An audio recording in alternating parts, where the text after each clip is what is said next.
Okay, people, I'm back. Tales from the Pen, part 19. If you're new to the channel, please go down and hit subscribe, hit a like, maybe leave a comment. If you just happen to stumble upon my channel, my name is Fred. And what I do on this channel is I discuss and talk about my experiences in the penitentiary. I've almost 16 years of total jail experience in prisons, 9 upstate prisons, Rikers Island, things like that. You know, I've been getting locked up since I was 14 years old. And, you know, what I do on my channel is to deter. What I do on my channel is try to teach a little bit and try to bring people into my world, paint a little picture. Tell people about the experiences that I had in the penitentiary, stuff that I've seen and stuff that I've been through. Just give people a vivid picture, like I said, a movie, so they could play it in their mind. I try to paint a visual so people can understand some of the things I've seen and some of the things I've been through, so they don't go through the same things I did. I'm a little sick, people. But I do it, like I always say, I do it for the kids. I do it to deter. I do it for the people who are telling these kids that jail is okay. And I'm here to say it's not okay. It's a jungle. It's a world within a world, and unless you've been there before, you wouldn't understand. You know, you wouldn't understand. Like I said, I've been getting in trouble and going to jail since I'm 14 years old. I caught a few attempt murder charges before I caught a felony murder charge. I beat felony murder charges and I blew the manslaughter. So I have the experience, so this is what I do. This is why I tell the stories that I do. You know, salute to all my subscribers. I have well over 10,000 now. I appreciate it. For those who don't know, I started a sports channel. Even if you're not into sports, please just go over and subscribe for me. It's called Sports Talk with Fred White. That's pretty simple. Sports Talk with this guy, Fred White. Just go over and hit subscribe. Even if you're not a sports fan, there's nothing coming out your pocket. You don't have to hook up your credit card to it. You ain't got to do none of that. Just support me. That's all. You see, I went old school today, you know what I mean? The bucket, the old fisherman. If you old school and didn't have a fisherman hat, please just leave. Just leave my channel. Just leave. Nah, I'm just playing. I'm just joking. You know, I spoke about how people prey on people in the penitentiary. I've spoken on that before. And I've spoken on, you know, lots of things. But, you know, I remember this one dude, right? We're just going to call him Scoob from Brooklyn. And what Scoob used to do is, especially he used to like to get them kids from like upstate. From like Rochester, Syracuse area, like a little bit upstate. You know, and especially the young kids. And he was a little bit older. And what he used to do, he was a porter, very smooth talker. Very smooth talker. So he used to come to dude's cells and tell him, hey, man, you want to buy a loudmouth? Anybody who's been in the pen, you know what I mean, back in the days knows what a loudmouth is. A loudmouth is a big cassette player. It was big. They used to sell Walkmans, or you could get a loudmouth for like $100. And you know, it would only play cassette tapes. Back when I first went into penitentiary, you couldn't have upstate. You couldn't get radios. On Rikers Island, you had them, but little Walkman. And on Rikers Island, we used to get the little Walkman and the little headphones.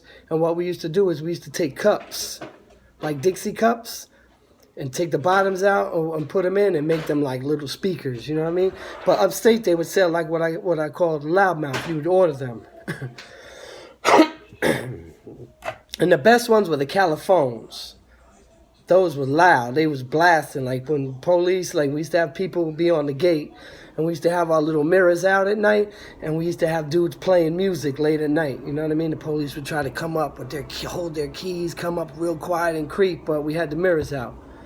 So we used to see them coming. And dudes used to play music. So what Scrap he used to do is that, Scoob, we call him Scoob. What he used to do is that he used to go to dude's cells, befriend them. How you doing? How's everything? Good, blah, blah. Would you like to buy a loudmouth? You know, you just coming upstate. You know, and he would prey on people, and he would tell them, listen, you have to just send $50, you know, to this address. And what he used to do is he had outside, he set up like a P.O. box. Now, in order to send money to somebody in there, you used to have to fill out what was called a disbursement form, okay? So you'd fill out the disbursement form for, say, $50, okay? And you put the address where you wanted that to go. And then you have the envelope, and you write the address where you wanted to go. You'd put it in, and you wouldn't close it, and you'd send it up front. Excuse me. And then the people up front, administration, would take it, and they would take the money out of your account, if you have money in your account. And then they would put money orders in the envelope, and they'd send it out to the address. So what Scoob used to do, he used to go around to these kids and tell them, hey, man, you want to buy a loudmouth? Kids would be like, yeah, I'll buy one. How much are they? You know, and if you order them from this catalog, he show them, you know, they're $100. But if you buy them from me, it's $50. You just got to fill out the disbursement form. And the kids would be like, okay, cool. Fill out the disbursement form. He'd take it, you know, put his address and, you know, put the P.O. box. And they send it up front. Now, he'd say to them, as soon as the money clears, I'll give it to you. You know, because I've been played in the past. I don't want to, you know. Or he'd tell them, my boy in another block got it. And, you know, I'm going to get it from him. Just fill that out. With the intentions of never giving him a loudmouth. And then what would happen is, when the money would clear, he'd be like, oh, okay, great. And when they'd come out for chow or something like that, you know, we'd wait for him in the staircase, and he'd cut him. Or he'd tell him, you know, or he'd scare him up, make him sign in the PC. You know, that's what he used to do. Now, I just tell these stories so people can understand that these are the type of things that happen in jail. There's predators. It's not just all about booties and all that, because the reality is I only seen a couple dudes that happened to, sexual things. You know, but the reality is there's predators in there. That's what they do. You know, if they feel that you're a sheep, they're going to try to test you. And so for $50, he would cut your face and send you up out of there. For $50. But he would do this all the time. These are the type of predators that are in the penitentiary. This is why I say to these kids, are these the type of people you want to be around? No. Is this the type of things you want to go through? No. I'm going to tell you a quick story. So, I came back from school one day, and my neighbor knocked on my wall. Boom, boom, boom, Jamal. He said, play the light. This was in Cagsaggy. Anybody know that in the Cagsaggy, if you know, where your light is, if you're cool with the neighbor next door, that's where you would talk. When people couldn't hear you, you talk through the light right there. Yo, what's going on? And you can be quiet. And he told me, yo, this kid was trying to get in your cell. This is why I say, like, rumors could just get you killed in prison, man. Even just a rumor. That's how it goes. I said, what do you mean? He said, he was telling the police to open your cell. I said, really? His name was Sin. You know what I mean? We're just going to call him Sin. He was another one from Brooklyn. Brooklyn got a lot of bandits, boy, I tell you that. I said, oh, yeah? Okay. So what he did was, what used to happen is, again, anybody that's been in Kasaki can write down and verify what I'm about to tell you. Back then, you used to walk past the police as you're coming back from program, from school, or from whatever, right? And as the police is at the gate to open up. So they used to have to hit the switch, bang, bang, bang, to open your cell. So as you walk past, you would tell him what cell you was in. You see what I'm saying? So he was like, I guess 13 cell. That was my cell, I guess, at that time. So when he went to the cell and was telling the police, yo, 13. But the police, I guess, knew that wasn't his cell. They knew him. And they're like, that's not your cell. Go down, blah, blah, blah. That was my cell. Because that's what dudes used to do. Dudes used to get, police that didn't know, open your cell, and they go in your cell and they rob you. Those are sneak thieves. They would take everything, your sheets, whatever you had. Put a bag, put it in, and walk out. And just close your cell, and walk to their cell, put it in. You come back to your cell, you stripped, you ain't got nothing. Facts. You had those kind of bandits, or you'd have dudes that would just run up in your cell. Your cell was open, they run up in your cell, pull a knife out, razor, whatever, tell you sit down in the corner, man. Sit your ass down in the corner. And you sit there while they robbing you. They would just take all your sheets, your towels, anything that you got from home like that, they'll take them. Your sneakers, your shoes, or your food. This is what they used to do.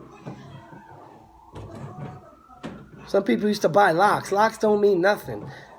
We're going to get back to that story, but especially like in mediums. When you go to a medium security prison, there's no cells. So it's like dorms.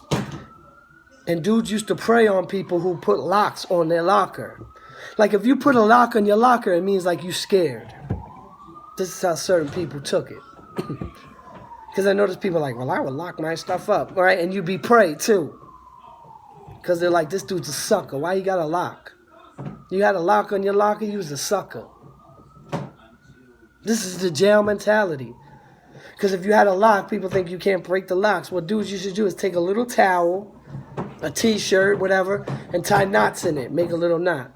Then they would take the lock, right, slip through. Now they have the bulk part is unlocked, and just pull it, bang, bang. One or two pulls, the lock breaks. So your lock was useless, man. And all it did was make you pray. Boy, making some noise over there. This is how I got to do these videos, Kids around. It's just the way it is. I got to give it to my people. I have to, get these videos in. So back to sin. Excuse me again. Sorry, people. So when Jamel told me Sin was trying to get in my cell, I said, oh, he tried to rob me. So anybody that knows Kaxaki, they know A3, B3. Now A3, that's where I was at. When you come out and you got to go to line up, say to go to the yard, go to the mess hall, and all of that, you have to go down 2 flights of stairs and then come out into the main hallway. That's how you do it. Everyone walked down these stairs and came out and went into the hallway, a main strip of hallway, lined up 2 by 2. So my little man Mikey from Far Rockaway gave me a little, a little rug cutter. You know what a rug cutter is? It's just what it is. It cuts a rug. A little, triangle-ish type thing. And he gave me the bottle of bleach. He gave me a little Visine bottle that I used to end up carrying around after that. And it was filled with bleach. And what you'd have to do is spray a dude in his eyes and then cut him. I don't know what's going on over there. Anyway, so when we came out the next day, I had my boy walk ahead, and he waited for me on the A2 stairs, and the police used to just be one up top on A3 and one on the bottom. And that was it. So when we got by the A2 stairs, I did it backwards. I ran up on him, hit him, And when he turned around and grabbed his face, I hit him with the bleach. It was supposed to be the other way around, but I was just so discombobulated. And that's what I did. Why? Because that's what I had to do. Am I proud I did that? No. He ain't proud either, but I had to do it. Because if I let him get away with that, other people saw it too. If I let him get away with that, then I'm prey. So when you're in the penitentiary, you're forced sometimes to do things, man, that you may not want to do. That's the way it goes, man. This is why I do these videos. This is why I tell these stories.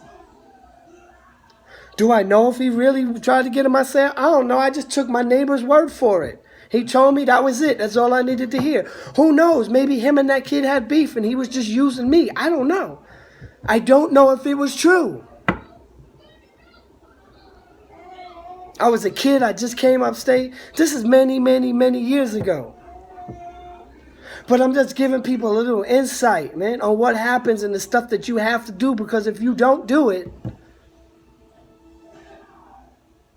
you pray. And that's one thing. I refuse to be prey. I always stood up for myself, man. That's why when dudes, I know I get side. That's why when dudes talk crazy about me, oh, he white, he must have been this, man, they don't know me, man. They don't know me, never seen me a day in my life. That's what I had to do. I was forced to do that.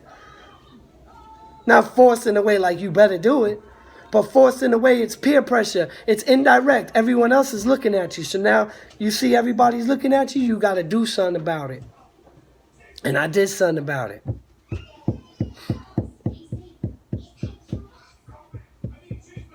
Got him up out the jail. They sent him to E-Block, whatever that was over there on the other side. Send him out to jail.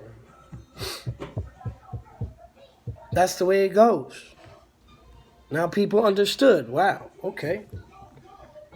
The little white boy might not be prey. That's just the way it is.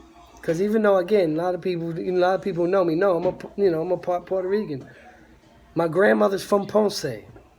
She married a white dude. Had my dad. So my dad half white, half Puerto Rican. My mom is Irish. So I got some Spanish in me, but nobody, unless you really know me, nobody knew that. Everybody just assumed I was white, and I'm not going to lie. That's what I more identify with. I don't speak Spanish. I don't, But that's the way it was. That's how I even got my name, the white part. My middle name is Fred. My last name ain't White. But I got that name because there was other Freds, and it was Black Fred or what Fred? Oh, White Boy Fred. Nah, I didn't like White Fred. So it just, over time, it just went to Fred White. That's the way it is. That's it. So that's what I ran with, and that's what I've been for 25 years. Fred White. He might want to tell stories too. This the way it goes in there, man. Sometimes you have to do what you have to do. Or deal with the consequences. So if I just let him slide and let him get away with that, what happens? I'm a victim. And I become a victim. Because once you become a victim, like especially upstate, it follows you. You go to the next jail, dudes be like, oh, he's a punk. Then the next year, he's a punk. That's the way it goes. You get treated like a punk everywhere you go. It's not like you can go hide in another jail. Don't work like that. Word travels, man. Word travels fast in there, man. That's the way it goes. So again, to these kids, is this what you want to put yourself through? Do you want to have to cut somebody, throw bleach in their face? I'm so glad I'm out of that. I'm so glad I'm not in the penitentiary anymore. I'm so glad that I have these beautiful kids and my life has changed. I'm so glad. But I lived a crazy lifestyle at one time. I'm trying to bring you into this world so you don't make the same dumbass mistakes I did. not listening to your parents, not going to school, not listening to people when they tell you, man, you headed down the wrong direction. Change your life. That's why I do what I do. Because you got so much things to duck in there. Inmates, even police. And the police hate when you're doing something good or you got, you know, trying to do something. Because there's no positive in there, man. There's no positive in there. The trades they have are garbage. You know, and you get caught up in a certain life and a certain lifestyle in there. And you don't want to change. And then you get out in society and it's like, oh, shit.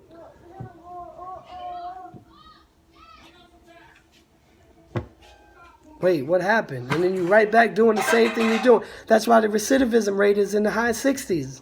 People stay going back to prison. Because they don't want you to do good, man. They want you to fail. The programs suck. You know, for a long time while I was in there, they took college out. They don't want you to do good. Why would they want you to do good? They would take certain books from you.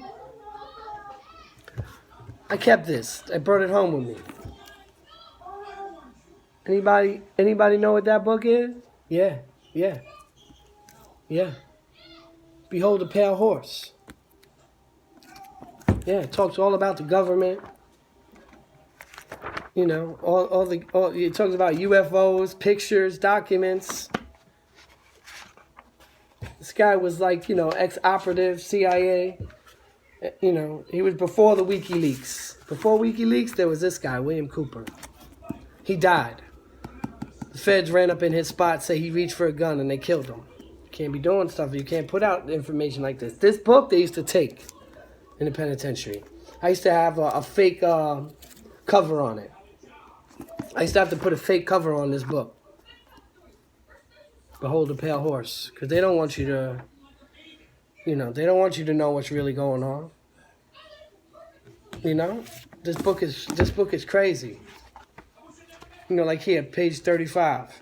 Silent weapons for quiet wars. Kind of like what's going on now.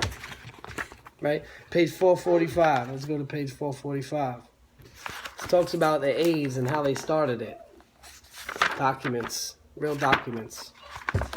Behold the Pale Horse. I don't try to get too crazy with it because I did a live a few weeks ago where I started breaking stuff down and I started going into things and YouTube kept cutting me off. That's why if you see my Kobe edition, I have like 4 of them the same night because they kept cutting me off, shutting me down. They don't want you to hear this positive stuff. They don't want any of that. They don't want you to hear any of that. This kid wants to come up. He's trying to climb up. What's your problem? One time. You got to stay here, buddy. There's nobody here. What are you doing? That's my boy. Yeah, go back over there. Thanks. They don't want you to hear any of this positive stuff. They used to take that book. Straight up. Rip it up. Do whatever. They don't want you to do positive. You have to want to do positive yourself, though. 48 Laws of Power, Robert Greene, same thing. They don't want you to read that book. 48 Laws of Power, Robert Greene was just a regular worker working in Hollywood, and he wrote this book. You know, it's about you know, principles and stuff in war and stuff that actually you can use in your real life. It's for leaders. If you're a follower, you can't read that book. And he got inspiration because he was a big Julius Caesar fan. So he got inspiration of it, you know, thinking about when Julius Caesar crossed the Rubicon to fight Pompey. And he just got inspiration from it and decided to write this book. They don't want you to know about war tactics. They don't want you to know about books like this. 33 Strategies of War. Robert Greene, who also wrote 48 Laws of Power. tactics, offensive tactics, defensive tactics that were used throughout history, and they give examples, but it's also how you can move people and crowds today with these philosophies. Again, I try not to get too deep. I ain't trying to lose anybody, but the police, they don't like all this positive stuff. They don't want you to learn. Again, that's why the recidivism rate is in this high 60s. So you got to deal with inmates. You got to deal with police. You got to deal with outside family things going on. Is this how you want to live your life, kids? Take it from me. Take it from me. Take it from somebody who's been through it. You do not want to live your life like this. You do not want to be in the penitentiary. You do not want to be on Rikers Island. You do not want to be away from your family. You do not want to be told when to turn your lights off, when to go to sleep, when you can eat, when you can shit. You don't want to be told all this. So stay your ass in school. This is what I say to the kids. And to the other people who ain't in school, maybe just watch this and like this and you doing wrong, I always say you can only do wrong for so long. It's too much technology. You can't get away with things these days. Put the shit away. Too many rats.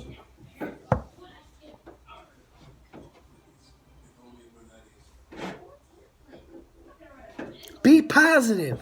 Do some positive things.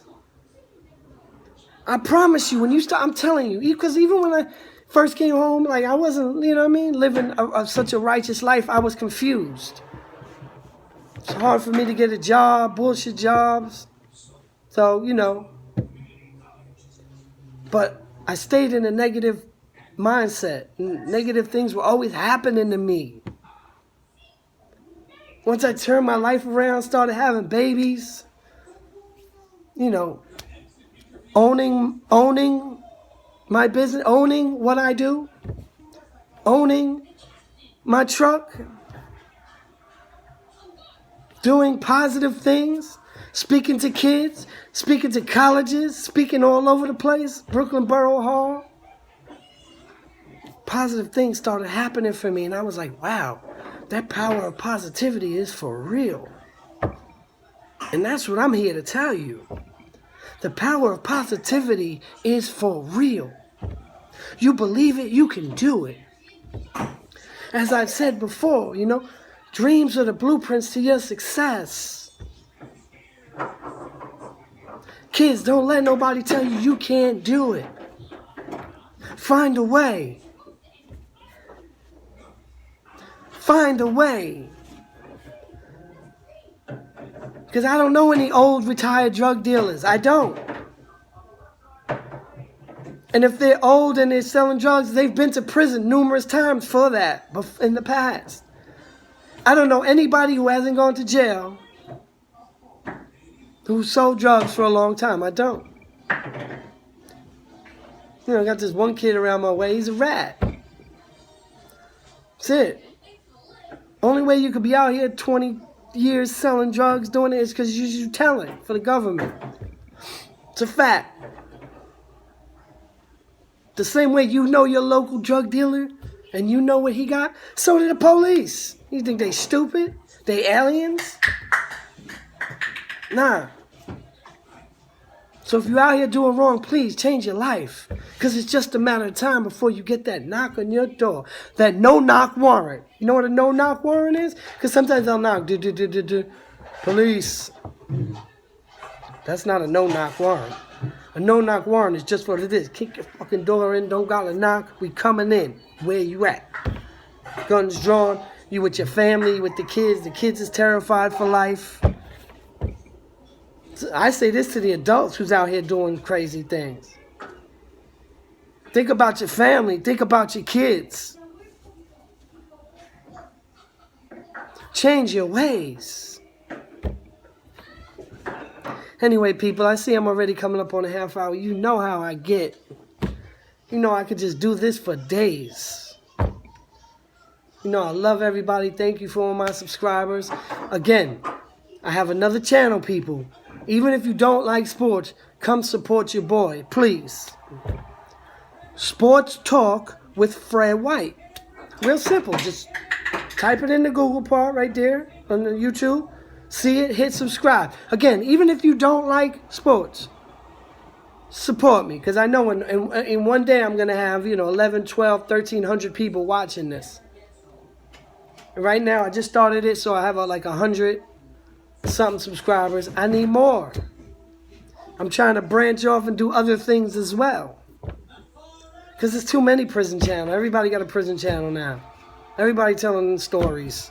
Everyone has their own lane. I'm not knocking anybody, but I just need to make sure, because it's just the way it goes.